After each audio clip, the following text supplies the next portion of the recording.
Olá pessoal, então hoje eu vou discutir com vocês o que é o calor. A gente vai ver que o calor é uma forma de transferência de energia. Tá? E para motivar um pouco essa discussão, eu vou falar também de um experimento muito importante para a termodinâmica, que é o experimento de Joule. Então já na época lá de Newton, Hooke e outros contemporâneos, o Hooke da lei de Hooke, se acreditava que o calor estava associado com processos energéticos, que o calor estava associado ou seria uma forma de transferência de energia ou uma forma de energia. Porque as pessoas, todo mundo sabia, né? É um fato empírico que se tu fricciona dois objetos, aumenta a temperatura entre eles. Então a energia, existe uma transferência de energia aí, uma conversão de energia cinética para uma outra forma de energia associada a um aumento de temperatura. Então já se acreditava isso lá muito tempo antes, na época de Newton. Então essa discussão sobre o que é o calor, ela esquentou muito ao longo dos anos, e um cara que entrou de cabeça nisso foi o Lavoisier, que era um químico muito famoso na época. E o Lavoisier ele propôs uma teoria para o calor, que era chamada de teoria do calórico. Então o Lavoisier ele acreditava que o calor era uma substância, que ele chamava de calórico, que o calor estava associado com uma substância que preenchia os corpos. Então o objeto ele teria uma certa, dentro do objeto haveria uma certa quantidade de calórico, e esse calórico ele sempre fluía, de acordo com o Lavoisier, de corpos mais quentes, corpos a uma temperatura mais alta para corpos a uma temperatura menor. Um ponto muito importante da teoria do Lavoisier, que foi o que levou à falha completa dessa teoria, é que o calórico, de acordo com outros pontos aí da teoria do Lavoisier, o calórico deveria se conservar. Existe um princípio de conservação do calórico. É fácil de ver que as coisas não são como o Lavoisier queria que fossem, porque a gente consegue, se eu ficar friccionando um objeto no outro, eu consigo ficar aumentando a temperatura desses dois objetos o quanto eu quiser. Então, ou seja, eu consigo espremer o calórico para fora dos objetos de maneira infinita. Se eu ficar lá friccionando dois objetos por um tempo infinito, eu vou ficar espremendo o calórico continuamente de dentro desses objetos. Então, esse argumento simples basicamente derruba já o princípio de conservação do calórico e toda a teoria do Lavoisier. Para motivar um pouco a discussão do que é calor, eu quero falar brevemente sobre o experimento de Joule. Esse foi um experimento realizado pelo Joule entre 1840 e 1860. Ele realizou várias vezes esse experimento, foi aumentando a precisão dele cada vez mais. Como vocês podem ver, não é uma física muito antiga, se comparar, por exemplo, com a física de Newton, isso é quase século XX, nós já estamos chegando em 1900, então não é lá uma física muito velha, isso aqui é um resultado relativamente novo, um resultado novo. Então como é que é esse experimento de Joule? Veja, eu tenho aqui um recipiente com paredes que funcionam como isolante térmico, que significam que essas paredes, então aqui dentro eu tenho água, aqui eu também tenho uma parede, e essa água está completamente termicamente isolada do ambiente. Ou seja, a água ela não aumenta, a temperatura da água não varia devido à presença dessas paredes isolantes. O que mais? Desculpa. Eu tenho pás aqui dentro, um dispositivo com pás, esse aqui é um cilindro que pode girar e que faz com que essas pás girem. E nesse cilindro eu tenho cordas amarradas, aqui eu tenho duas polias, essas cordas vêm e estão atadas a duas massas. Aqui está a terra, então essas massas podem cair verticalmente. Quando essas massas caem verticalmente, como a corda está enrolada ao redor desse cilindro, ela faz com que esse cilindro comece a girar, e esse cilindro faz com que as pás também girem, e comecem a agitar aqui a água no interior do recipiente. Então, qual é a moral desse experimento? O que acontece? Eu penduro duas massas aqui nessas cordas, largo essas duas massas, o experimento é feito de modo que as massas caem com uma velocidade constante. O que acontece? As duas massas começam a cair, faz com que isso aqui gire, gira as pás, começa a agitar a água. O que o Joule fez foi medir a temperatura da água. Tá? Então, o que o Joule verificou? Ele verificou que, quando ele media aqui a temperatura da água, fazia o experimento, colocava duas massas, já vou colocar aqui os números para vocês, ele mediu uma variação pequena, mas uma variação significativa de temperatura, da temperatura da água quando as duas massas caíam. Ou seja, a conclusão do experimento, vejam, as massas caem com velocidade constante. Então eu tenho uma certa energia potencial inicial aqui, e essa energia, à medida que as massas caem, a energia potencial diminui. Ora, a conclusão do experimento é que essa energia potencial ela é convertida em uma outra forma de energia da água associada a esse aumento de temperatura da água. Ou seja, é um experimento que trata da conversão de energia mecânica em energia térmica. Tá? Então, o experimento de Joule ele basicamente estabelece a existência de uma nova forma de energia que eu vou chamar de energia térmica, ou mais adiante nós vamos chamar de energia interna. Tá certo? Então veja, as massas elas caem com velocidade constante, então não existe variação de energia cinética. Tá? Então toda a energia mecânica aqui nesse problema, tá? Como a variação da energia mecânica é simplesmente igual à variação da energia potencial. Tá? E essa quantidade de energia mecânica que é perdida, né, quando as duas massas caem, tá? Porque a energia potencial gravitacional diminui quando as duas massas caem, essa quantidade de energia que é perdida é transferida, tá, para essa forma de energia térmica associada ao aumento de temperatura da água. Tá? Então, só para me dar alguns dados para vocês, tá, nesse experimento, as massas, se fizer esse experimento e colocar duas massas de 347 quilos e deixar elas caírem de uma altura de 30 centímetros, tá? Então essa altura aqui, digamos que aqui está o solo, tá? Essa altura aqui que eu chamei de H, 30 centímetros, tu vai observar aproximadamente, tá? Colocar um termômetro lá dentro da água, tu vai observar aproximadamente um aumento de temperatura da água da ordem de 1,5 graus centígrados. Tá? Só para dar alguns números aí para vocês.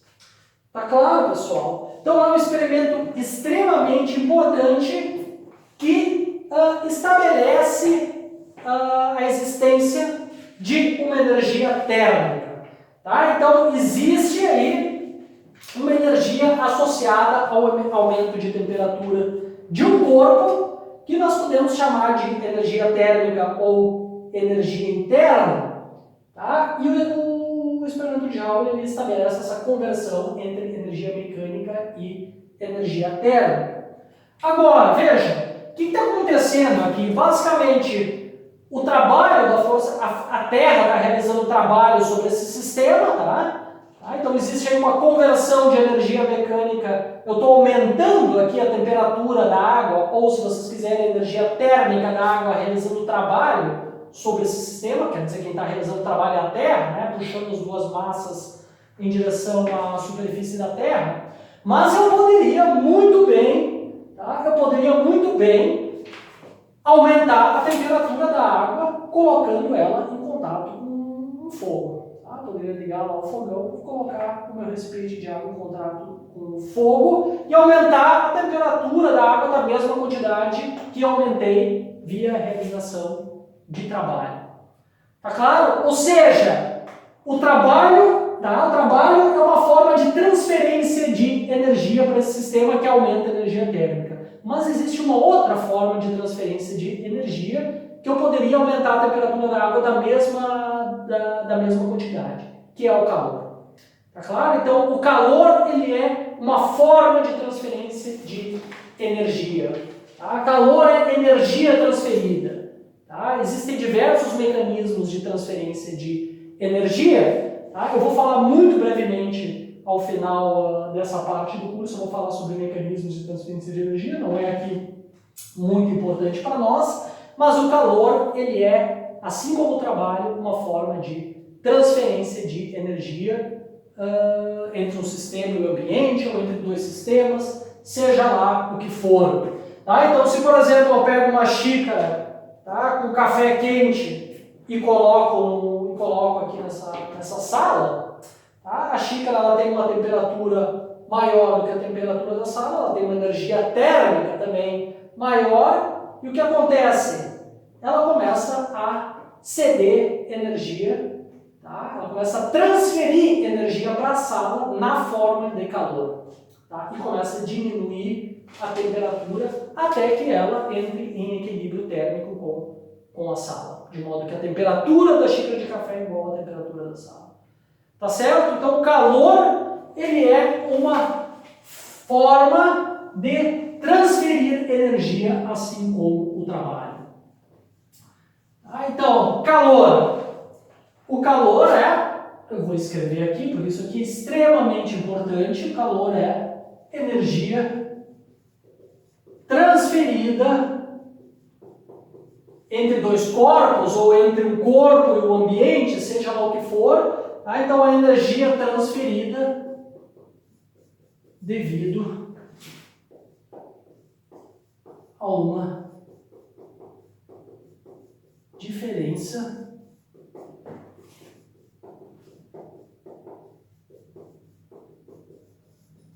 de temperatura. Tá? Esta é a definição de calor. Tá? Então, eu tenho trabalho, que é a energia transferida devido à aplicação de uma força, e eu tenho calor, que é a energia transferida devido a uma diferença de temperatura. Tá? Então, a maneira mais comum de transferir, uma das maneiras bastante comuns de transferir energia sob a forma de calor entre dois corpos é colocando dois corpos em contato. No exemplo que eu dei aqui da xícara de café quente aqui nessa sala. Tá? Então a sala, o ar aqui da sala está em contato térmico com a xícara de café quente. Como o símbolo que a gente usa, para o trabalho a gente usa em geral W, né?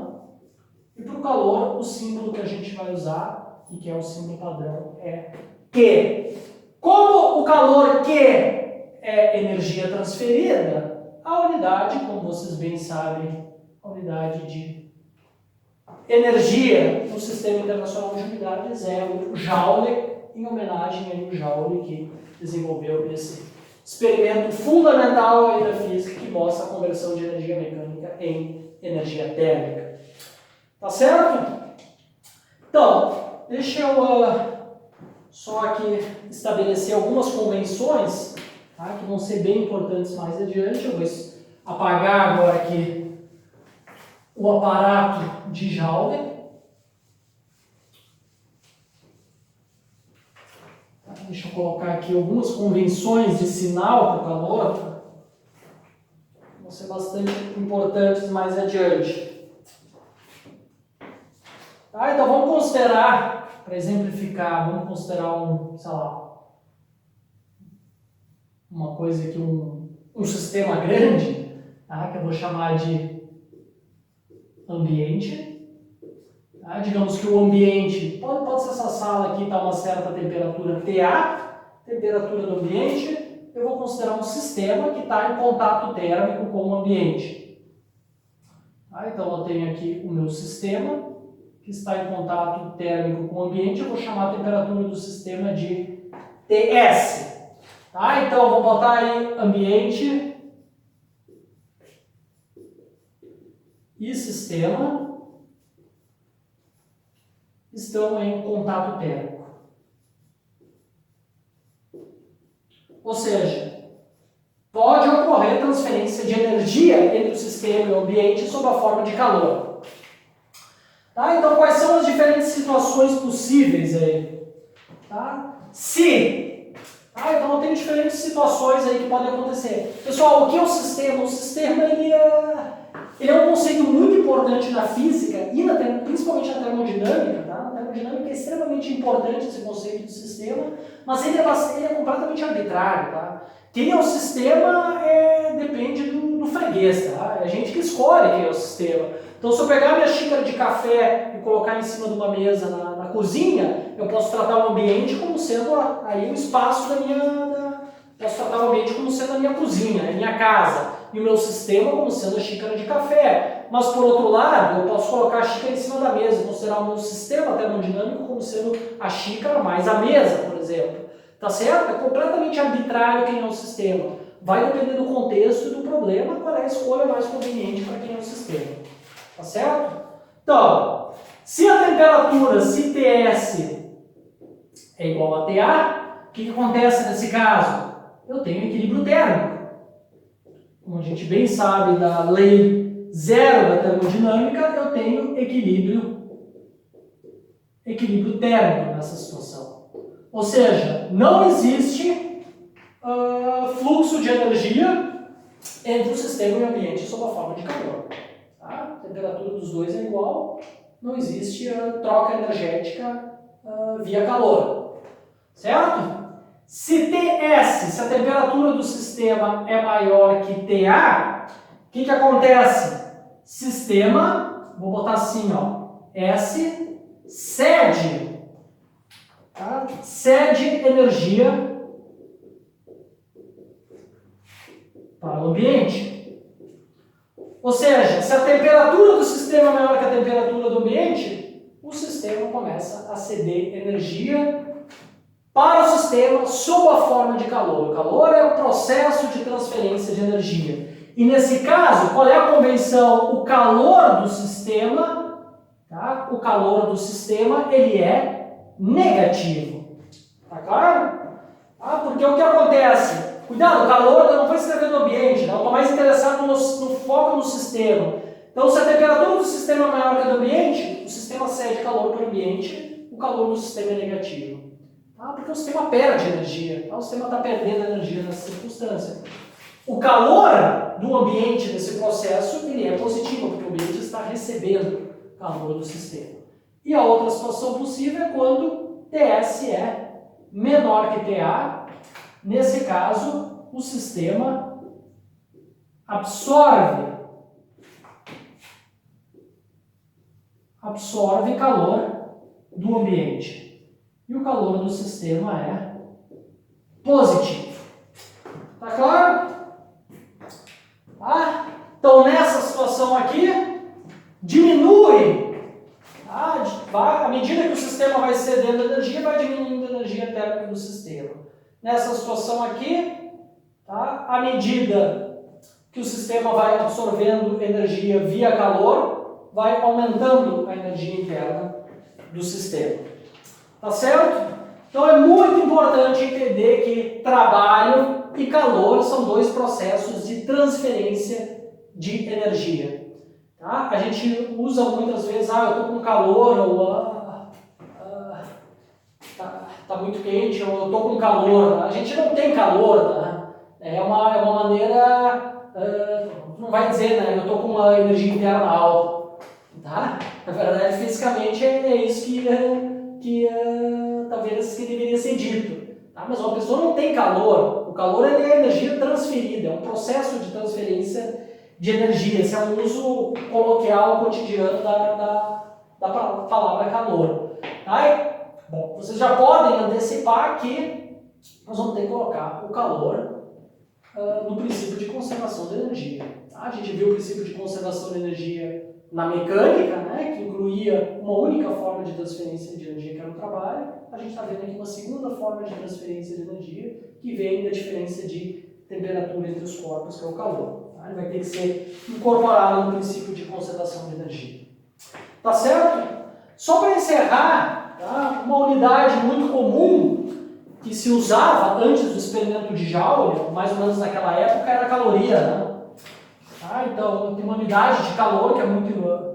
e que ficou ainda hoje, se usa muito, né? Que é a caloria. Tá? E isso aqui vem da noção de calor.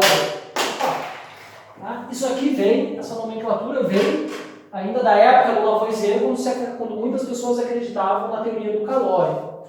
Tá? Então, uma caloria era a quantidade de calor, isso há muito tempo atrás, né, lá quando ainda estava discutindo o que era calor, caloria era definida como quantidade de calor para aumentar 1 grama de água de 14,5 graus para 15,5 graus centígrados.